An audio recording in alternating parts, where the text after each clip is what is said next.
और inventory management हम chapter make और बाय का मतलब ये कि अब हम ये खुद बनाया करें या हम हमेशा इसको बाहर से ही खरीदें, ठीक है। ओके जी, और इसमें क्या नई चीज़ थी? इंफॉर्मेशन सिस्टम 3 थे हमारे पास, material requirement planning, manufacturing resource planning, ठीक है, और enterprise resource planning. MRP confuse नहीं करना, स्टेटमेंट देखनी है कि वो किस एमआरपी को रिप्रेजेंट कर रही है, क्या वो ऑपरेशनल की बात कर रहा है या वो फार्मास्यूटिकल में से किसी चीज़ की बात कर रहा है। वहाँ पे भी हमने एमआरपी ही पढ़ा है, ठीक है। वहाँ पे MRP stand for market retail price, और यहाँ पे क्या है? मटेरियल रिक्वायरमेंट प्लानिंग, ठीक है जी। मैनेजमेंट ऑफ फैसिलिटीज़ आ गई, फिर ये उसका स्ट्रक्चर आ गया। आई डोंट थिंक कि इसमें कोई चीज़ रिवीजन करने वाली है।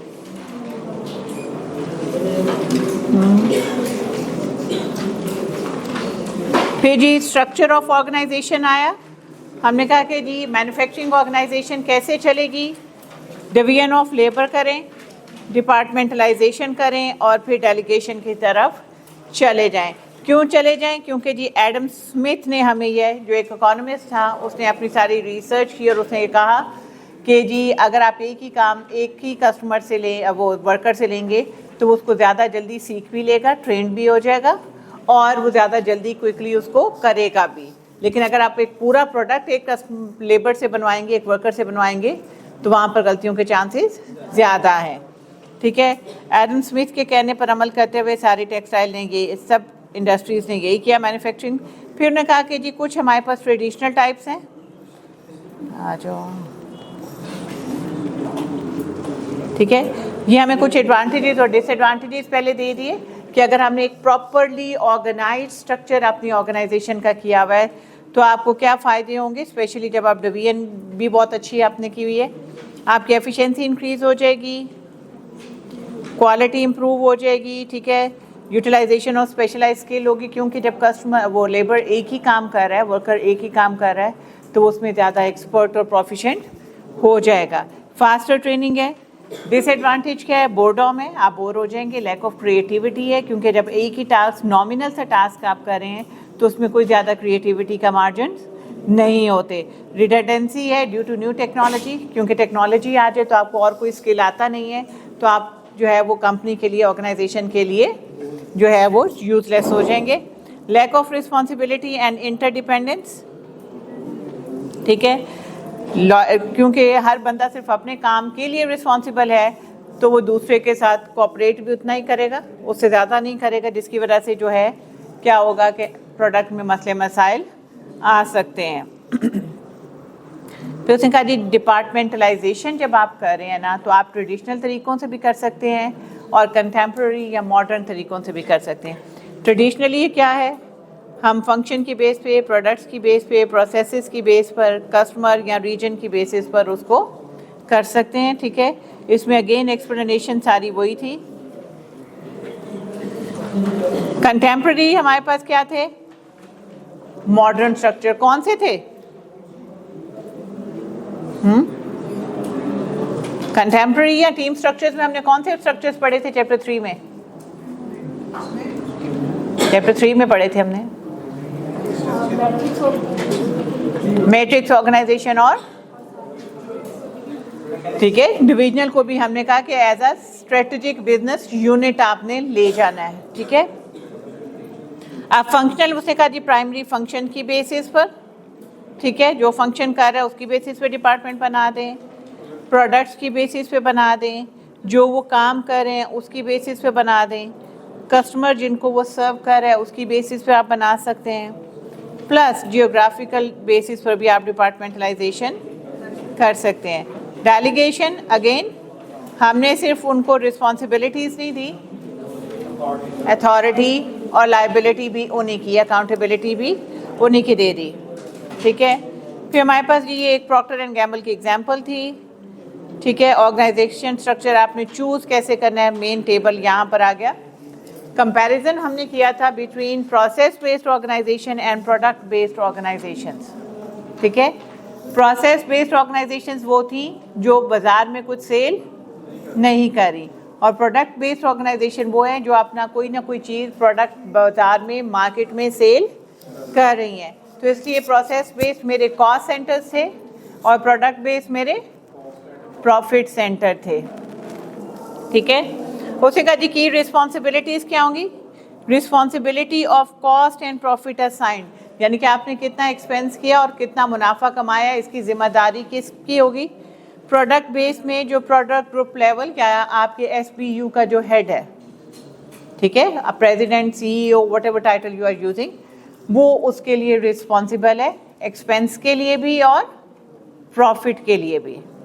लेकिन हम प्रोसेस बेस की करते हैं तो जो उस फैक्ट्री का या उस यूनिट का हेड है वो जिम्मेदार नहीं है। कॉर्पोरेट लेवल यानी कि हेड ऑफिस में कोई ना कोई पर्सन इसके लिए नॉमिनेटेड होगा, वो जिम्मेदार है। क्यों? क्योंकि वो उसकी एक्टिविटीज़ को देख रहा है। सेंट्रलाइज कॉर्पोरेट स्टाफ में कि हेड ऑफिस में कितना स्टाफ चाहिए आपके ऑपरेशंस देखने के लिए, तो हमने कहा if it's a product based तो थोड़ा स्टाफ चाहिए, और अगर प्रोसेस बेस्ड है तो ज़्यादा चाहिए। क्यों ज़्यादा चाहिए? इसका जवाब नेक्स्ट उसमें दे दिया, कॉर्पोरेट फंक्शन रिस्पॉन्सिबिलिटी, कि हेड ऑफिस आपके लिए क्या क्या काम करेगा।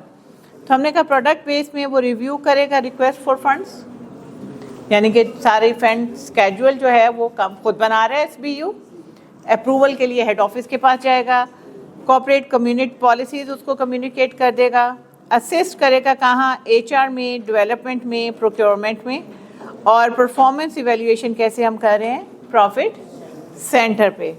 लेकिन जब हम आते हैं प्रोसेस बेस में तो हमने देखा कि जी मार्केटिंग में वो असिस्ट करेगा, HR पॉलिसी हेड ऑफिस बनाएगा, रिक्रूटमेंट ऑफ प्लांट कंट्रोलर भी हेड ऑफिस करेगा, प्रोक्योरमेंट लॉजिस्टिक्स हेड ऑफिस देखेगा, इन्वेंटरी मैनेजमेंट हेड ऑफिस देखेगा, ठीक है, और प्लांट की परफॉर्मेंस हम कैसे मुहैया करेंगे? As a cost centre.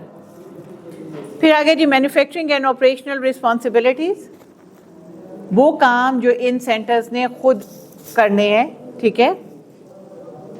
तो assistant to marketing, procurement, logistics, ये सारे काम प्रोसेस वाला खुद कर रहे हैं। यानी कि आप ये देखें कि यहाँ ये ऊपर वाली हेडिंग में थे, यहाँ पर वो नीचे आ गए। और जो प्रोसेस बेस्ड है वो क्या कर रहा है? सिर्फ ऑपरेशनल एफिशिएंसी, ठीक है, ट्रेनिंग किसकी? ऑपरेशनल स्टाफ अब यहाँ पर कौन सा है? जो बिल्कुल मेरा सुपरवाइज़र के अंडर स्टाफ चल रहा है या सुपरवाइज़र लेवल का स्टाफ है, ठीक है। और ये सिर्फ प्लांट के रिक्रूटमेंट तक खुद कर सकते हैं, लेकिन प्रोसेस प्रोडक्ट बेस्ड इवन अपना मैनेजर भी खुद ही हायर कर रहे थे, हेड ऑफिस उसको नहीं देख रहा था। क्लियर है? Any questions? चलें अभी मल्टीपल चॉइस क्वेश्चंस करेंगे, पता चल जाएगा।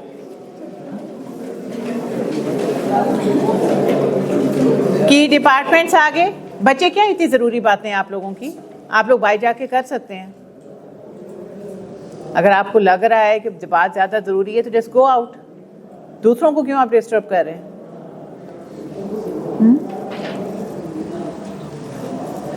ओके जी, प्रोडक्शन में क्या चेंजेस है? क्योंकि ये एक ऑपरेशनिंग कंपनी है, ठीक है, तो यहाँ पे प्रोडक्शन डिपार्टमेंट का काफ़ी इंपॉर्टेंस जो है वो है।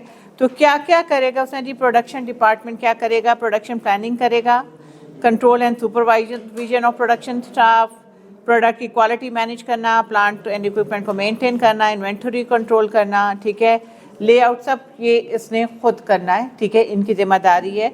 लेकिन उसने कहा कि ये सारे काम ये खुद नहीं कर सकता अकेले, इसको दूसरे डिपार्टमेंट के साथ लाइयोन, उनसे कोलैबोरेशन, उनसे राब्ता रखने की ज़रूरत है। क्योंकि R&D मार्केटिंग वाला प्रोडक्ट वाले को बताएगा कि तुमने कैसा प्रोडक्ट बनाना है, किस क्वालिटी की ज़रूरत है, किस शेप में कस्टमर उसको चाह रहा है, ठीक है। तो R&D उसको प्रोडक्ट बना के बताएगा, मार्केटिंग वाला डिटेल्स लेके आएगा, भाई कैसे तुमने इसका एंड, अभी हमने जब टेक्सटाइल का पढ़ा तो हमने कहा जी फैब्रिक की फील, टेक्सचर, श्रिंकेज आप सब चेक कर रहे हैं प्रोसेसिंग में, तो वो यहाँ पे प्रोडक्शन वाले को बता रहे हैं कि भाई इसकी क्या फील, क्या टेक्सचर, क्या प्रॉपर्टी उसमें होनी चाहिए। फाइनेंस वाला ताकि वो टाइमली पे करता रहे, तो आपका प्रोडक्शन का रॉ मटेरियल टाइमली आता रहे और वहाँ पे डिलेज नहीं हो। ह्यूमन रिसोर्स मैनेजमेंट, ताकि आपके लिए वो वैसे लोग हायर करे जिनकी आपको प्लांट पर ज़रूरत है, ठीक है। बाकी इसमें कोई नई चीज़ नहीं थी सिवाय इसके कि अजय जी, और क्या बाकी सारी वो पुरानी रिपीटेड चीज़ें थी।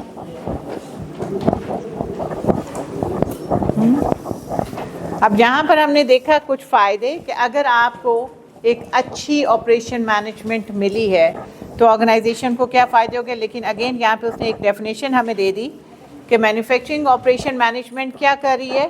It's an ongoing process of monitoring and improving production process, continuous चलेगा। रिस्पॉन्सिबिलिटी में भी हमने ये पढ़ा कि उसने कहा कि अगर आपके पास एक अच्छी इफ़ेक्टिव ऑपरेशन मैनेजमेंट है तो आपको उससे क्या फ़ायदे होंगे। सबसे पहले तो उसने कहा कि वो आपको कंपैटिटिव एडवांटेज देगा। कंपैटिटिव एडवांटेज का मतलब है किस पर एडवांटेज मिल रहा है आपको, कंपैटिटर्स पर। कंपैटिटर्स कौन है, जो आप जैसे काम कर रहे हैं, ठीक है। उसने कहा जी अगर ऐसा होगा तो आपको क्या करेंगे कि आपके पास एक अच्छा इंटेलेक्चुअल कैपिटल यानी कि ह्यूमन रिसोर्स होगा, ऑपरेटिंग पॉलिसीज़ आपकी अच्छी होंगी और आपका एवरेज एट्रिशन रेट जो है वो उनसे कम होगा। एट्रिशन रेट हमें पता है क्या था, एम्प्लॉई टर्नओवर रेट, ठीक है। ये वो फैक्टर्स हैं जो इंटरनल थे। फिर उसने कहा जी कुछ एक्सटर्नल फैक्टर्स भी हैं। एक्सटर्नल फैक्टर्स क्या, कि आपकी मैनेजमेंट को पता होगा कि बाहर की दुनिया में हो क्या रहा है, ठीक है। कोई नई लेजिस्लेशन आपके लिए बन रही है, इकोनॉमी में इन्फ्लेशन ज़्यादा हो रही है, इंटरेस्ट रेट ज़्यादा हो रहा है, तो आपकी मैनेजमेंट अवेयर है उससे, ठीक है। Social changes in fashion and taste, क्या लोग अब इस तरह की चीज़ें ले रहे हैं या नहीं ले रहे, ठीक है। या अब वो किस शक्ल में इस प्रोडक्ट को चाहते हैं। आप स्पेशली फैशन इंडस्ट्री को देख लें तो वो हमेशा पहले देखते हैं कि आप लेटेस्ट कलर ट्रेंड क्या होगा, कपड़ों का ट्रेंड क्या होगा, और हर ब्रांड आपको वैसे ही कपड़े और वही कलर्स ऑफर कर रहा होता है। फिर उसने कहा जी आपकी प्रॉफिटेबिलिटी इंक्रीज़ होगी। प्रॉफिटेबिलिटी क्यों इंक्रीज़ होगी, क्योंकि वेस्टेज हमने रिड्यूस किया, हमने क्वालिटी पे फोकस किया और हमने नॉन वैल्यू एडिड एक्टिविटीज़ को एलिमिनेट किया। ये सारा काम हम इसीलिए कर रहे थे। आपकी प्रोडक्ट की एफिशिएंसी और क्वालिटी इंक्रीज़ हो जाएगी। गवर्नमेंट रेगुलेशंस के साथ आप कंप्लाई करेंगे तो आपको फाइन या पेनल्टीज़ नहीं होंगी, अनड्यू नुकसान नहीं होंगे। कस्टमर सेटिस्फाइड होगा, ठीक है, क्योंकि जो वो चाहता था आपने उसको वो दिया। वेस्ट रिडक्शन है और इंक्रीज टीम वर्क है, क्योंकि जब हम TQM की बात करते हैं या प्रोडक्शन कंट्रोल की बात करते हैं तो ये एक इंडिविजुअल जो है वो नहीं कर सकता, ये एक कोलैबोरेटिव एफर्ट है। हर बंदे को अपनी अपनी जगह अपना रोल प्ले करना पड़ेगा तो आप ये चीज़ें अचीव कर सकते हैं, ठीक है। क्लियर है, चलें जी अब आ जाएं। अब वो दूसरा किधर चला गया,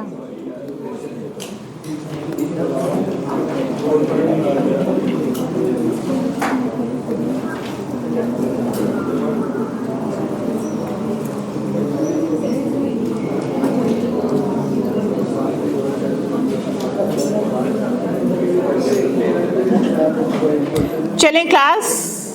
अब मुझे किसी की आवाज़ नहीं आएगी और आप सिर्फ अपने रजिस्टर्स पर इनके आंसर्स मार्क करेंगे और हम फिर टैली करेंगे।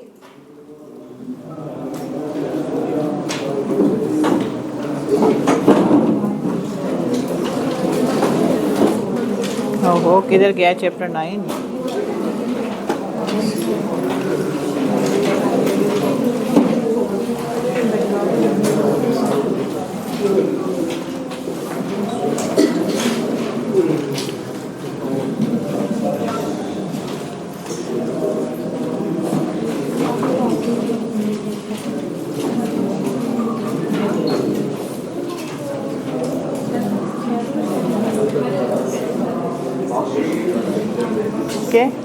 आई होप सबको क्लियर है,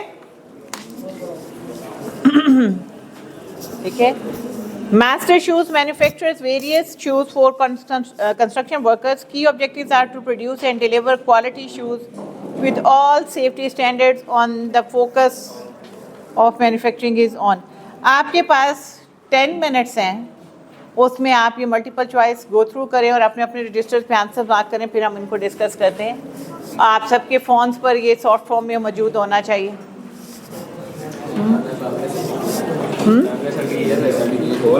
जी खोलो खोलो, टाइम नहीं वेस्ट करो। वेस्ट रिडक्शन देखो, जब हम हर जगह पर कोशिश करें कि काम में वेस्टेज कम से कम हो तो ओवरऑल हम ये टारगेट अचीव कर लेंगे, क्योंकि हमने सारी इनएफिशिएंसीज को रिमूव किया तो उससे मेरी वेस्ट जो है वो कम होगी।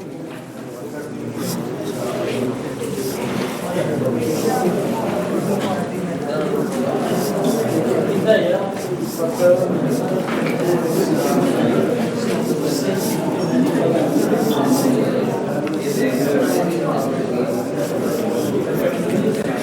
क्यों आ रही है? अपना अपना करना है, डिस्कशन से नहीं करना। डिस्कशन हम बाद में करेंगे। बहुत शुक्रिया बताने के।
आप दोनों के फोन्स कहाँ हैं?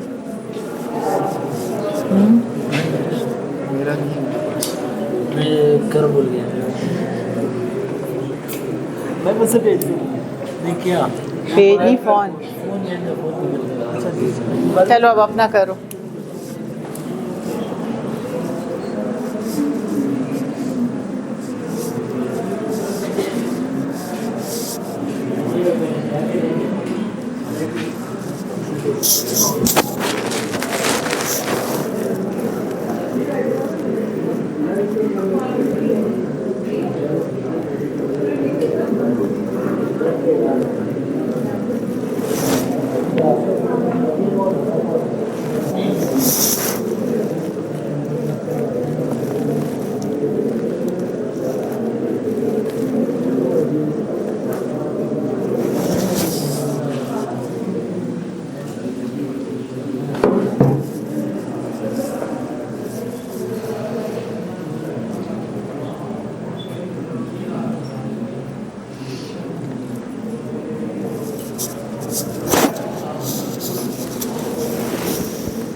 टाइप्स ऑफ प्रोडक्ट किसको?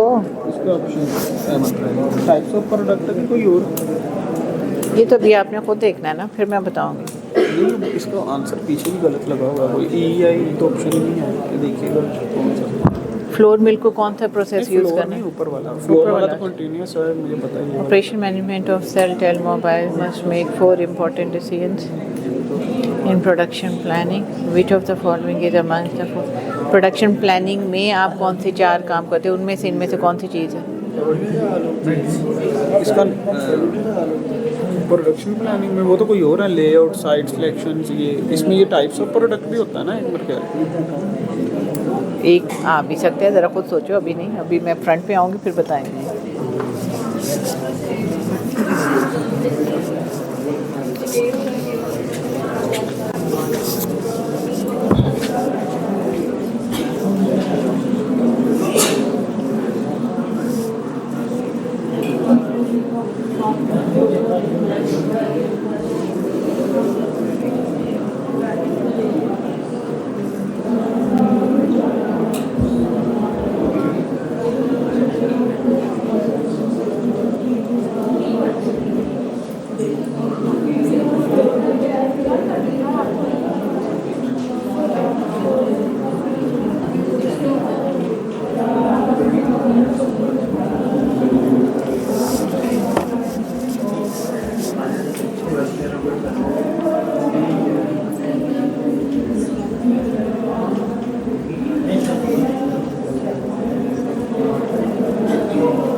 चलें क्लास, ज़रा आ जाए।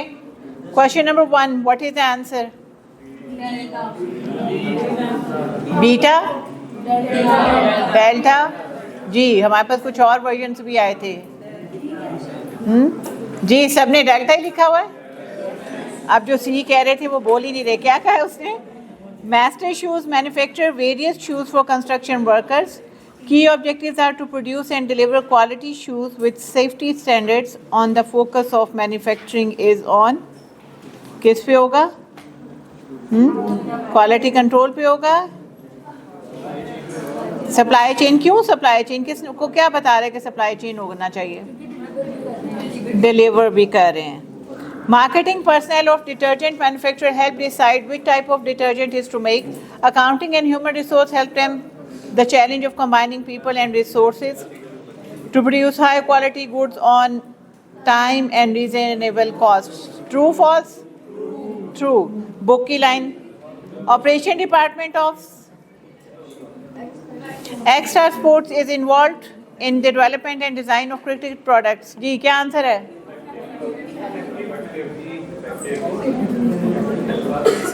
अल्फा। क्यों? जी बेटे।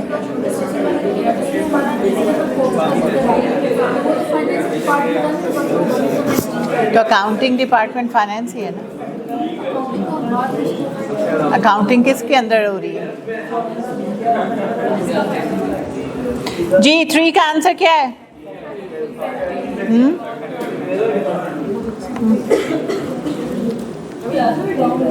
4 का?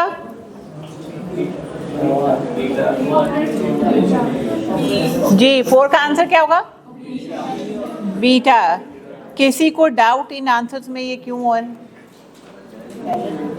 अभी मैं रजिस्टर चेक करूंगी तो बहुत सारी वेरिएशंस आ जाएंगी।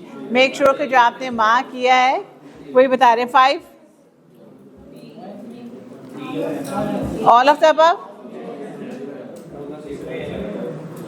6 चलें जी 5 पर आए। Operation management link ideas to final products through transformation process in line with customer needs and market demands. Which of the following statements are true? पहले उसने कहा था upper level of management who directs the transformation process is operation manager, यानी कि जो सबको देख रहा है वो operation manager है। Outsourcing the no core competence is effective in operation management, तो ये हमने देखा make or buy decision, ठीक है। Use of total quality management to ensure quality and cost control, तो ये भी आपकी उसने स्टेटमेंट सही कही, तो आंसर क्या होना चाहिए? Delta, all of the above. जी 6 का आंसर डी। क्यों डी? तो ये कौन करेगा?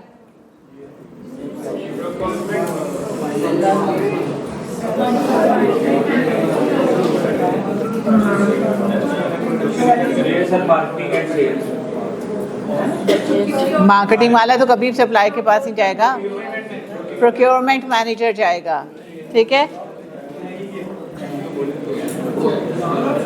क्योंकि यहाँ उसने सिर्फ ऑब्जेक्टिव्स पूछे हैं, तो ऑब्जेक्टिव्स यही 3 थे। 7 का आंसर ए। क्यों ए? सी क्यों सी? प्रोडक्शन प्लानिंग में इनमें से कौन सी चीज आ रही है? आपने टाइप ऑफ प्रोडक्ट नहीं, टाइप ऑफ प्रोडक्शन प्रोसेस वहां पे चूज किया है।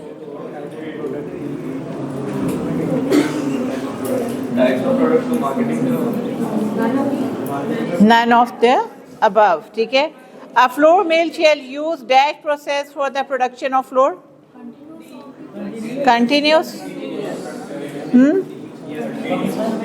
ठीक है, क्योंकि फ्लोर बनाने के लिए आपको कहीं भी मशीन को रोकने की ज़रूरत नहीं है।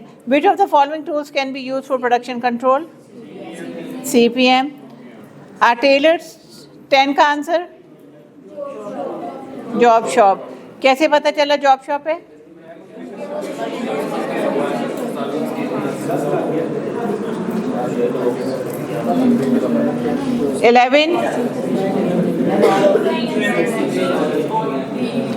टोटल क्वालिटी मैनेजमेंट में ये सारा कुछ आ रहा है। 12 ये सबसे अच्छा था, है आसान सा। 12 का क्या होगा जी? फिक्स्ड, ठीक है। रोटेटिंग हमने कहाँ पढ़ा था? रोटेशन पढ़ा था हमने एक वर्ड, जॉब रोटेशन में, ठीक है। और यहाँ पे हमने कौन सी शेप पढ़ी थी? VWXYZ में से U shape. 13 3 to 5 years। 14 short term planning. 15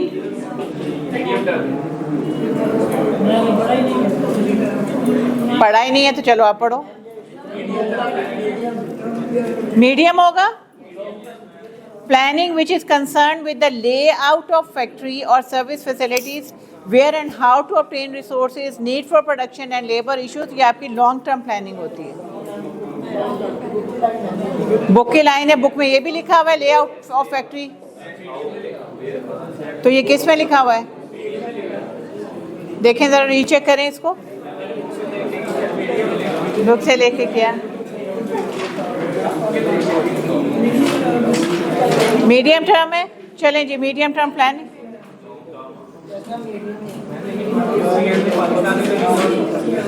क्या क्या नहीं होगा पाकिस्तान में?